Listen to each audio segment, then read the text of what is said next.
तदा भागवतम लभेत। जब हम व्यक्ति के जन्म जन्मांतर के, कल्प कल्पांतर के, युग और युगांतर के पूर्ण एकत्रित होते हैं, तब जाकर के भगवान की परम पावनी कथा को श्रवण करने का शुभ अवसर प्राप्त होता है। क्योंकि यदि हमें भगवान की कथा प्राप्त हो जाए, भगवान का सत्संग प्राप्त हो जाए, तो हमारे जीवन में ज्ञान की उत्पत्ति हो जाएगी।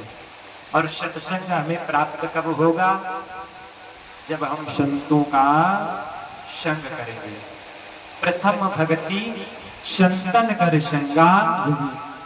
जब महाराज रामचरितमानस में भी प्रथम भक्ति संतों का संग बताया गया है।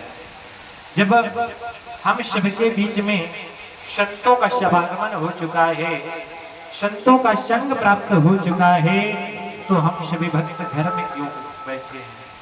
सभी भक्त आकर के भगवान की कथा का श्रवण करें। क्योंकि बड़े भाग्य मानुष तन पावा, सुर दुर्लभ सब ग्रंथन गावा। ये जो हमें पंचरत्न मानव शरीर प्राप्त हुआ है, ये बहुत ही दुर्लभ है। क्योंकि जब मनुष्य 84 लाख योनियों का भ्रमण करने के बाद इस मनुष्य योनि में प्राप्त होती है, तब जाकर के हमें भगवान का सत्संग प्राप्त होता है, तब जाकर के हमें भगवान की चरण शरण प्राप्त होती है। क्योंकि महाराज ये मानव योनि ही ऐसी है जिसमें हम संतों का संग कर सकते हैं, भगवान की कथा का श्रवण कर सकते हैं। क्योंकि क्षण भंगुर जीवन की कलिका, कल प्रात को जाने खिली न खिली। भले आंचल की शीतल सुगंध समीर चली न चली।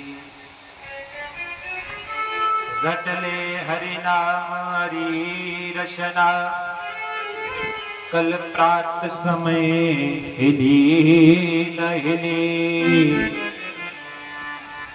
कभी काल कुठार लिए फिरता, धन कोमल चोट झिली न झिली। महाराज ये जो जीवन है, ये क्या है?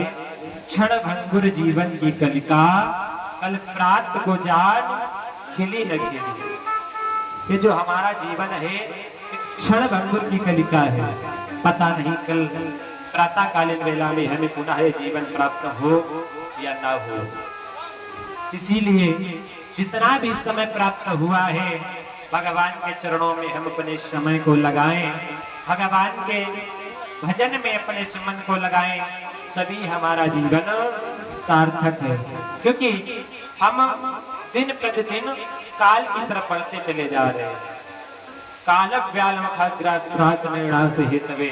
महाराज काल अपना मुख फैलाए बैठा हुआ है, हमको अनुभव नहीं है, हमें पता नहीं चलता है कि हम कब मृत्यु के निकट पहुंच रहे हैं। दिन प्रतिदिन एक एक करके हमारा दिन कम होता चला जा रहा है और हम मृत्यु के निकट चलते जा रहे हैं। हमारा महाराज किसी रिश्तेदारी में, यदि किसी परिवार में किसी की शादी हो, तो हम 2-4 महीने पहले से तैयारी बनाते हैं। यदि हमारे किसी रिश्तेदार की शादी है, हमें वहां पर जाना है, तो हम 2-4 महीने पहले तैयारी बनाते हैं कि महाराज आज यहाँ नहीं, कल वहां चल के कपड़े खरीदेंगे, वहां चलेंगे, वहां कपड़े अच्छे मिलते हैं। वहां 2-4 महीने पहले से तैयारी बनाते हैं। और जहां पर हमको जाना है, जहां पर पहुंचना अटल सत्य है, वो कभी मिथ्या नहीं हो सकता है। हम वहां पर जाने की कोई तैयारी नहीं करते हैं। रिश्तेदारी में, शादी में जाना हमारा एक बार कैंसिल हो सकता है, मना हो सकता है, हम वहां पर किसी कारण बस एक बार नहीं पहुंच सकते हैं। लेकिन जब भगवान के घर जाने का निमंत्रण आएगा, वहां से परमात्मा के यहाँ से उनका बुलावा आएगा, तो हम अपने आप को रोक नहीं पाएंगे। हम चाहे जितने काम में व्यस्त हो, चाहे जो कर रहे हो, हम अपने आप को रोक नहीं पाएंगे। क्योंकि वो एक अटल सत्य है, हमें वहां जाना ही पड़ेगा। हम उनसे ये नहीं कह सकते हैं कि हमें अभी बहुत काम है, काम कर ले, थोड़ी देर बाद आएंगे। भगवान से कोई कह सकता है? क्यों भैया? भगवान से कोई कह सकता है कि हम थोड़ा काम कर ले, इसके बाद आएंगे? हमें अभी अपने बेटे की शादी करनी है, बेटे की शादी करने के बाद आएंगे। उनसे कोई नहीं कह सकता है। अगर उन्होंने बुला लिया, उनका बुलावा आ गया, तो हमें तुरंत जाना पड़ जाएगा। इसीलिए महाराज कहते हैं, सत्संग जिसमें है नहीं, तो फिर ज्ञान उसको क्या मिले। और ज्ञान जिसमें है नहीं, तो भगवान उसको क्या मिले।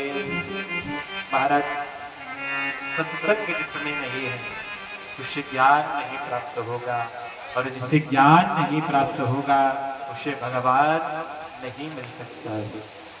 सत्संग के लिए हमें क्या करना पड़ेगा? सत्संग प्राप्त करने के लिए, भगवान की चरण शरण में जाने के लिए हमको सबसे पहला मार्ग है, अपने घर को छोड़ना पड़ेगा। घर से निकल करके भगवान के मंदिर तक पहुंचना पड़ेगा।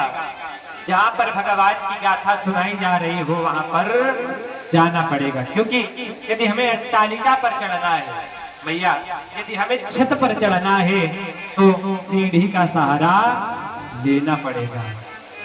यदि हमें छत पर चढ़ना है, तो सीढ़ी का सहारा लेना पड़ेगा। इस प्रकार यदि हमें भगवान से मिलना है, उस परमपिता परमात्मा की प्राप्ति करनी है, तो हमें संत का सहारा लेना पड़ेगा। क्योंकि जब विभीषण जी महाराज को हनुमान जी प्राप्त हुए, तो विभीषण ने जान दिया क्या? अब मुझे भरोस हनुमंता, बिनु हरि कृपा मिले नहीं संता।